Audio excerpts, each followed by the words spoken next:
दंडेलशाही आणि दादागिरी वाढलेली आहे। रात्रीपासून उमेदवारावर प्रेशर वाढवण्याचं काम इथल्या धनदांडगे उमेदवारांनी करणं लावलेलं आहे। विशेष करून शिवसेना आणि काँग्रेसच्या कॅन्डिडेटने त्या ठिकाणी माझ्या उमेदवारांना दम देण्याचा प्रयत्न, वंचित बहुजन आघाडीच्या उमेदवारांना दम देऊन विड्रॉल करण्याचा प्रयत्न त्या ठिकाणी केला।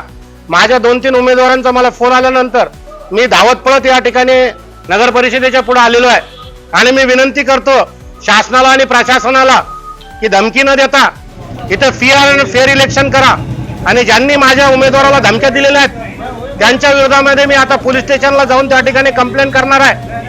माझ्याजवळ सर्व नावं आहेत। माझ्या ख्रिश्चन कॅन्डिडेटला काही धर्मगुरूंच्या माध्यमातून, काही धर्माच्या राजकारण करणाऱ्या पुढाऱ्यांच्या माध्यमातून त्या ठिकाणी धमक्या देण्याचा प्रयत्न केला गेला। तो अत्यंत लाजिरवाणी प्रयत्न त्यांनी केलेला आहे आणि म्हणून मी आग्रहाची विनंती या प्रशासनाला करतो वंचित बहुजन आघाडीच्या माध्यमातून की फेअर इलेक्शन करा। यांच्या दबावामध्ये येऊ नका बीजेपी, सेना आणि काँग्रेसच्या। यासाठी इथे येऊन मी पहारा देतो आहे। धन्यवाद।